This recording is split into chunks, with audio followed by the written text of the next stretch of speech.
আমি 1400 বছর আগের সেই ওমরের সোনালী যুগ একটু হলো ফিরে আনার চেষ্টা করব। আমি দেশের মানুষকে দেখিয়ে দিব হযরতে ওমরের রাজনীতি কেমন ছিল। হযরতে ওমর দিনের বেলা শাসক ছিল, রাতের বেলা জনগণের খাদেম ছিল। মুখ ঢেকে ওমর রাতের বেলা মানুষের জন্য খাবার নিয়েছে, মানুষের সমস্যা সমাধান করেছে। 1400 বছরের আগের সেই সোনালী যুগ আমরা কি পেতে চাই না? রাস্তা করব, ঘাট করব, এই করব, সেই করব, এই মিথ্যা প্রতিশ্রুতি আমি দিতে চাই না। রাস্তা করব মানে আবার কি? সরকার টাকা দিবে, রাস্তা আমার করতেই হবে। আমি কি আমার বাপের টাকা দিয়ে রাস্তা করব নাকি? আমি কি আমার দাদার টাকা দিয়ে স্কুল করব? তাহলে রাস্তা করে দিব, ঘাট করে দিব মানে কি? এগুলো সরকার বরাদ্দ দিবে, আমাদের সেইগুলো করতে হবে, এটা হচ্ছে কথা।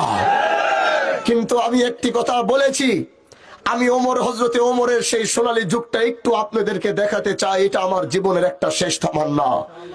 বিশ্বাস করেন ভাই, বিগত দিনে রাজনীতি আসি নাই, কিন্তু এই দেশের যত রাজনীতিবিদদের সাথে কথা বলেছিলাম, সবাইকে বলেছিলাম ভাই আপনাদের তো ক্ষমতা আছে, রাজনীতির ময়দানে এক একজন এমপি মন্ত্রী হয়ে বসে আছেন, পারলে একটি কাজ করেন, 4 খণ্ডে হযরতে ওমর বিন খাত্তাবের ইতিহাসের বইগুলো কিনে পারলে একটু পড়েন। ওমরের ইতিহাসগুলো পড়ে একটু রাষ্ট্রটা কিছুটা চালানোর চেষ্টা করেন। কিন্তু আজ পর্যন্ত দেখি নাই। সেদিন আসমানের দিকে তাকিয়ে বলেছিলাম, ও আল্লাহ, যদি তুমি কোনোদিন আমাকে দেশ ও রাষ্ট্রের জন্য কাজ করার সুযোগ দাও, আমি 1400 বছর আগের সেই ওমরের সোনালী যুগ একটু হলো ফিরে আনার চেষ্টা করব। আমি দেশের মানুষকে দেখিয়ে দিব হযরতে ওমরের রাজনীতি কেমন ছিল। হযরতে ওমর দিনের বেলা শাসক ছিল, রাতের বেলা জনগণের খাদেম ছিল। মুখ ঢেকে ওমর রাতের বেলা মানুষের জন্য খাবার নিয়েছে, মানুষের সমস্যা সমাধান করেছে। 1400 বছরের আগের সেই সোনালী যুগ আমরা কি পেতে চাই না?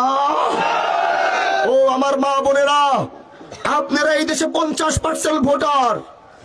আপনাদের পুরুষ মানুষের মতো এত চাহিদা নাই যে পুরুষ মানুষের একটা ভোট দিতে গেলে অনেক চাহিদা আছে, কিন্তু আমার মা বোনদের ভোট দিতে গেলে এত চাহিদা নাই। তারা শুধু এতটুকু চায় যে আমার ছেলেটা নিরাপদ থাকুক, আমার ছেলেটা মাদক মুক্ত থাকুক। এটাই মা বোনদের চাওয়া। মা বোনদের একটু নিরাপত্তা চায়, তারা তাদের অধিকার নিয়ে কথা বলতে চায়, তারা তাদের সন্তানটাকে সঠিক রাস্তায় দেখতে চায়। আমি আমার সেই মা, আমার সেই বোন, আমার সেই খালা, আমার সেই চাচিদেরকে বলছি, আমি হানজালা আগামীতে নির্বাচিত হব কি হব না জানি না, কিন্তু আপনাদের সন্তানের নিরাপত্তা দিব, এটা ইনশাআল্লাহ নিয়ত করেছি।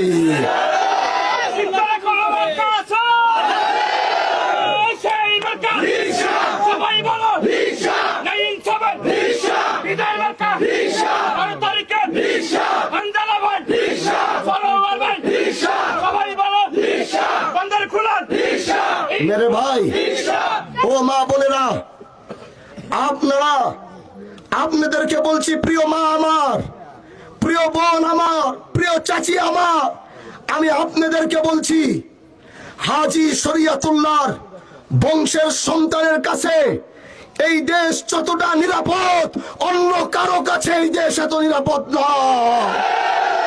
এই মাটির জন্য আমার বংশ রক্ত দিয়েছে, জেল কেটেছে। এই মাটির সাথে 250 বছরের সম্পর্ক নিয়ে আমরা দাঁড়িয়ে কথা বলছি। এজন্য হানজালা না যে নিরাপত্তা দিতে পারবে, অন্য কেউ সেই নিরাপত্তা দিতে পারবে না। ও কলিজার টুকরা যুবক ভাইরা, তোমরা আজ ইনসাফের পিপাসায় পিপাসাক্ত। আমি তোমাদেরকে সেই ইনসাফের পানি পান করাতে চাই। ও যুবক ভাইরা আমার, আমি তোমাদের ভাই, আমি সবচেয়ে অল্প সময় পেয়েছি নির্বাচনের এই মাঠে।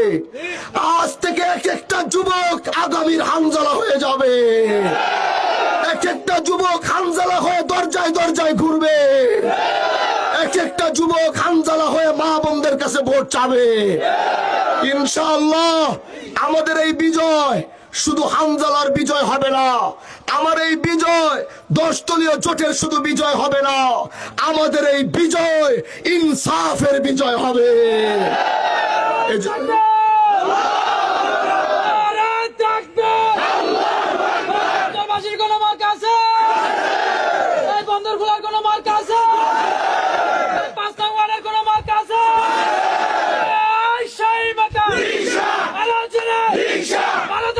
রিকশা